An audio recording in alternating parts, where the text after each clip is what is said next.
नमो तस्सै भगवतो अरहतो सम्मा सम्बुद्धस्स। नमो तस्सै भगवतो अरहतो सम्मा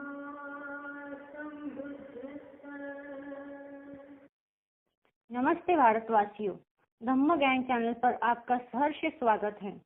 छठे वीडियो में हमने भिक्खुनी विभंग के बारे में जानकारी दी थी। आज हम विनय पिटक के महावग्ग के बारे में जानकारी देने वाले हैं।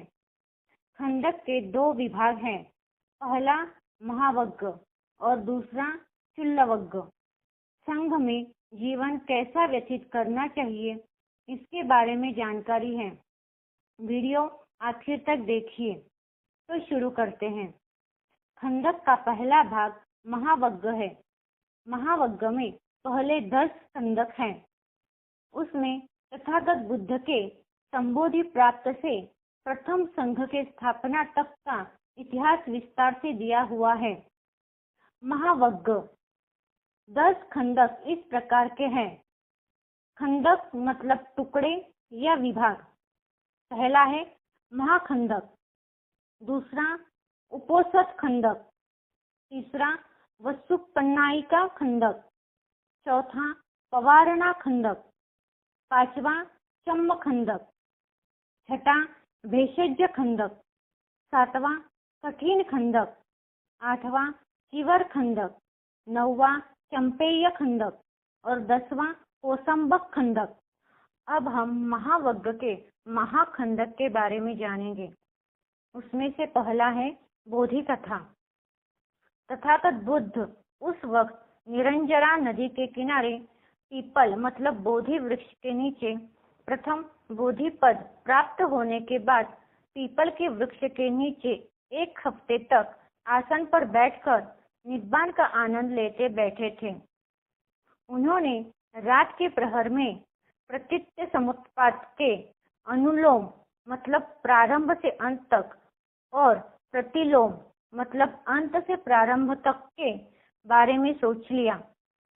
अविद्या से संस्कार होता है, संस्कार से विज्ञान मतलब चेतना होती है, विज्ञान से नाम रूप निर्माण होता है, नाम रूप से 6 आयतन निर्माण होते हैं, 6 आयतन से स्पर्श निर्माण होता है, स्पर्श से वेदना निर्माण होती है, वेदना से तृष्णा उत्पन्न होती है, तृष्णा से उपादान निर्माण होता है, उपादान के कारण के वजह से भव निर्माण होता है, भव के कारण के वजह से जाति मतलब जन्म होती है, जाति से जरा, मरण, शोक, रोना, पीड़ा, दुख, चित्त विकार और चित्त खेद उत्पन्न होता है। इसके विपरीत अविद्या के नाश से संस्कार का नाश होता है, संस्कार के नाश से स्पर्श का नाश होता है, स्पर्श के नाश से वेदना का नाश होता है, वेदना के नाश से तृष्णा का नाश होता है, तृष्णा के नाश से उपादान का नाश होता है, उपादान के नाश से भव का नाश होता है, भव के नाश से जाति मतलब जन्म का नाश होता है, जाति के नाश से जरा, मरण, शोक, रोना, पीड़ा, दुख, चित्त विकार और चित्त भेद का नाश होता है। तथागत बुद्ध ने सारे अर्थ समझ लिए। फिर उन्होंने रात के मध्याह्न प्रहर में दोबारा प्रतीत्य समुत्पाद मतलब कार्य कारण भाव अनुलोम प्रतिलोम मनन करके उसका अर्थ जान लिया। फिर तथागत बुद्ध ने रात के अंतिम प्रहर में प्रतीत्य समुत्पाद के अनुलोम प्रतिलोम मनन करके उस कार्य को जान लिया। बुद्ध धम्म के प्रथम उपासक। 1 हफ्ते के बाद तथागत बुद्ध समाधि से सजग होकर बोधि वृक्ष के नीचे से उठकर अजपाल नाम के बरगद वृक्ष के नीचे जाकर बैठे। दोबारा 8 दिन बाद वहां से उठकर मुचलिंद नाम के वृक्ष के नीचे बैठकर निब्बान का आनंद लिया। वहां से उठकर राजायतन वृक्ष के नीचे बैठकर 1 हफ्ता निब्बान का आनंद लिया। उस वक्त उधर उत्कल, आज का ओडिशा, के 2 व्यक्ति तपस्सु और भल्लिक आ पहुंचे। उन्होंने तथागत बुद्ध को छाछ और लड्डू मतलब मधुपिंड समर्पित करके उन दोनों ने तथागत बुद्ध को 3 बार अभिवादन किया और कहा, भगवान भंते, हमारे व्यंजनों का स्वीकार करें। उस वक्त तथागत बुद्ध ने उसका स्वीकार करके भोजन किया।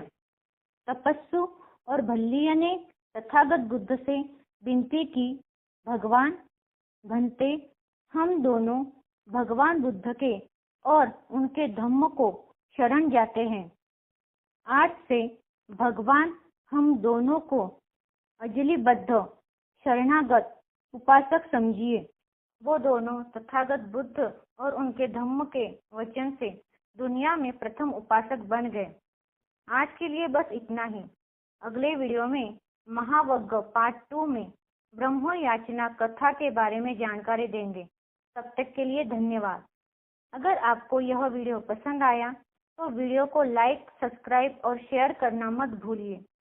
साथ ही बेल आइकन पर क्लिक करें ताकि अगला वीडियो सबसे पहले आपके पास पहुंच जाए।